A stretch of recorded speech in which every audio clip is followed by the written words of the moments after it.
Hey gang, Mike and Abbott here with Healthy Numbers. Just wanted to bring a little insight into some exercise. Here's what we're going to do today. I had a lot of questions about over the years.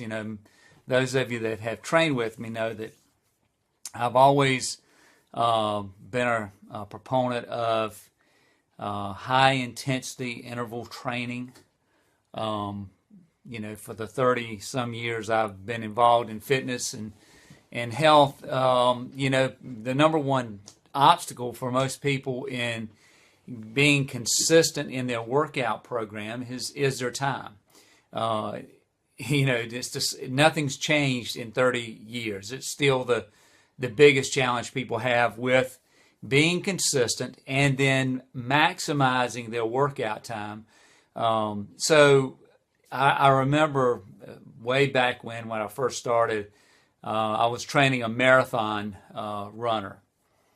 And I was trying to get him involved in circuit training and some type of resistance training, because if you're so focused on one activity like this guy was, he no cross training, it was just purely train for marathon running. So that's what he did. And of course, as a result of that, he was developing some pretty significant muscle imbalances, and as a result, he was constantly dealing with some type of injury because of these muscle imbalances, and ultimately was really affecting his ultimate goal, which was to make some excellent runs with his marathoning.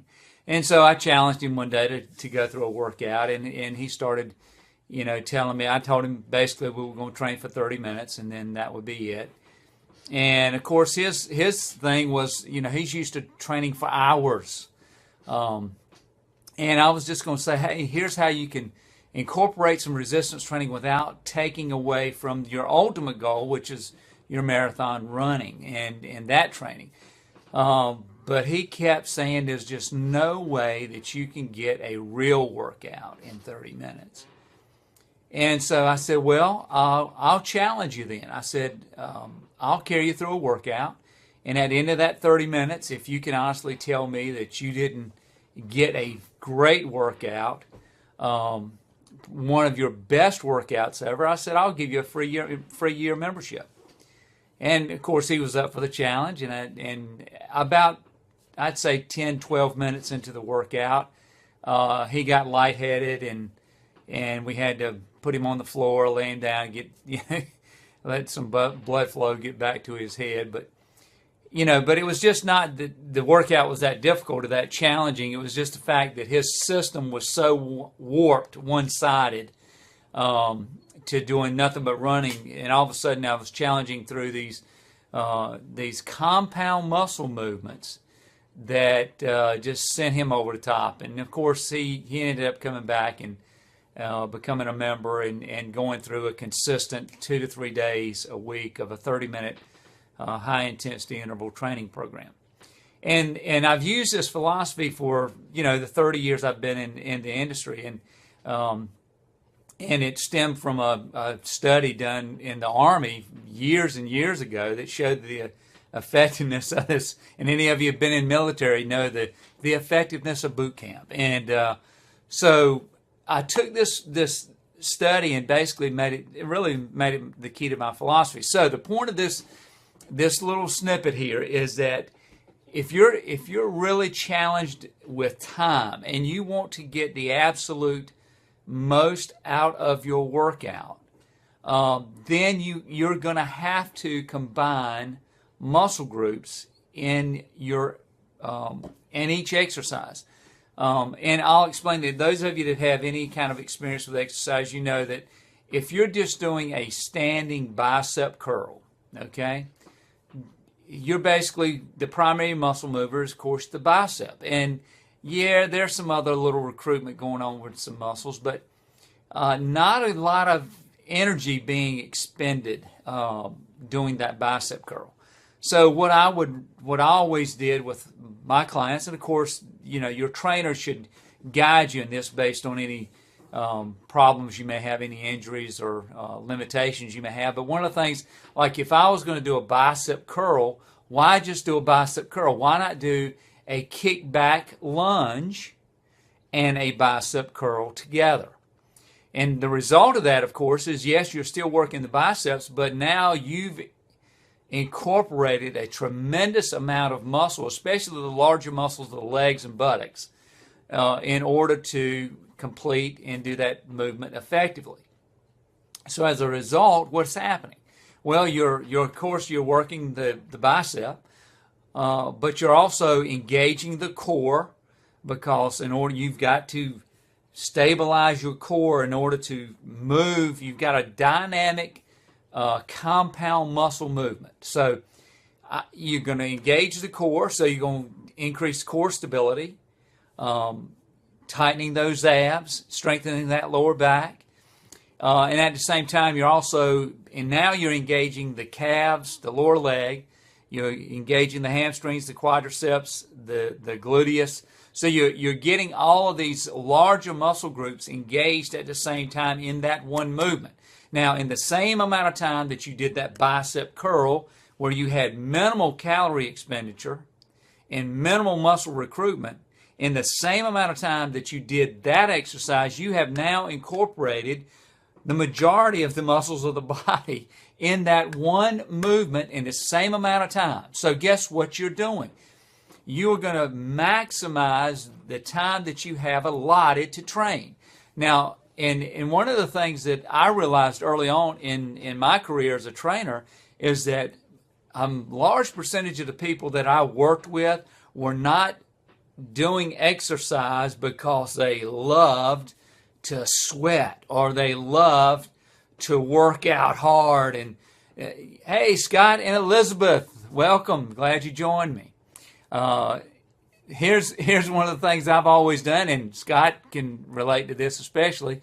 I'm a high intensity guy, but not everybody is all into this exercise and fitness and thing, and they're doing it more because they know that in order to be healthy, in order to get the most of whatever their recreation activity might be, they incorporate exercise in their program. It may be a weight loss goal, but a lot of the folks that I've trained over the years, fitness wasn't what they wanted to be doing. They'd rather be doing anything else. So I said to myself, if I can get them in and out in 30 minutes, I'm much more likely to keep them as a client long term, and they would have a long-term success as a result of the limited amount of time they had to invest in that exercise routine. So in order to maximize that routine, dynamic muscle movement. So I'm going to do a squat, bicep curl, and shoulder press combination.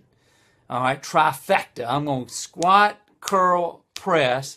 So in one movement, rather than just do a standing press, I'm incorporating all of these muscle groups at the same time and getting a much, much better, much more effective workout than if I were just doing a standing press or a standing curl or the squat by itself. Question for you.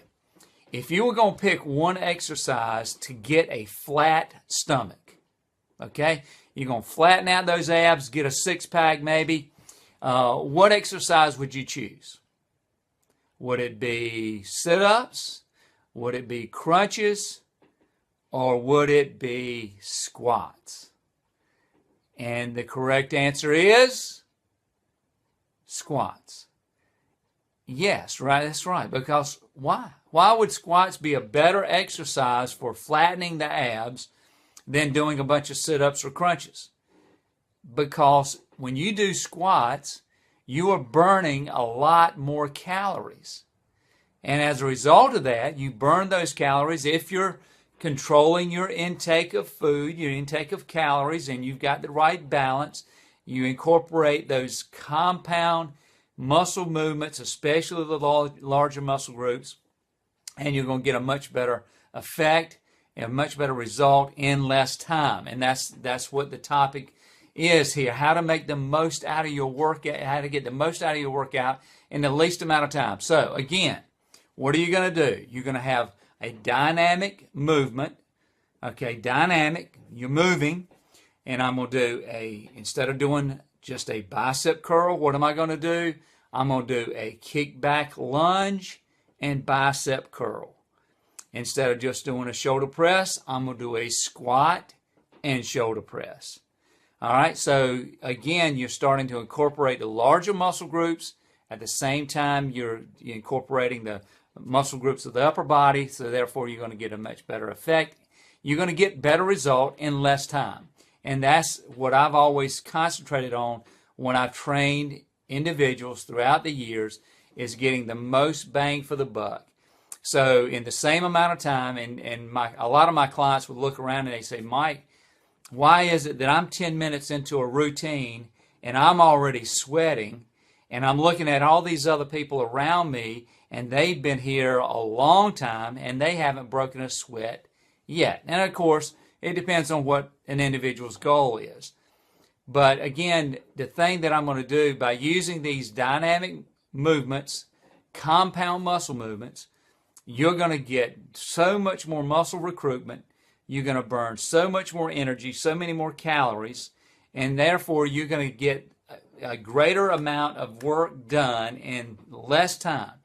You know, the typical workout I observe for most clients over the years is that they're going to train for 45 minutes to an hour, and a disproportionate amount of time is spent in idleness, doing nothing.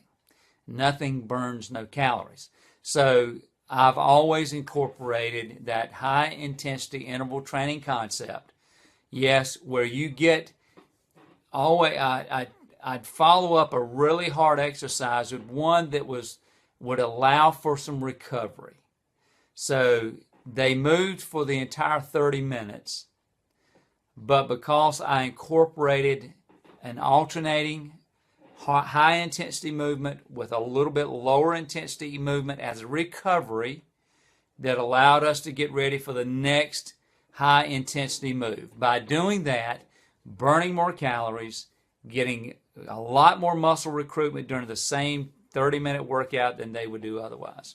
So again, the conclusion and the tip for you is, if you're struggling and you're kind of plateaued in your workout, or you're just getting, especially as we move into summer and we want to do other things, you want to really condense that workout and you want to get the most bang for your buck, then try to incorporate compound muscle movements that incorporate some type of dynamics. So it's just not a stationary, but you're moving from an upright position to a squat position. Those are going to be the things that are most effective. Or if you're doing, which is going to be more effective, doing a jumping jack or a burpee. Well, we know which one is going to work to burn more calories. It's going to be getting it from a standing position all the way down to a prone position on the floor and then standing back up. Even if it's done slowly, you're gonna burn a lot more calories than you would if you were just doing a jumping jack. So again, maximize the time that you have by using those muscle movements. If you have any questions, don't hesitate to reach out to me, message me, share this with a friend, and I'll be back soon. Take care, everybody. See you soon.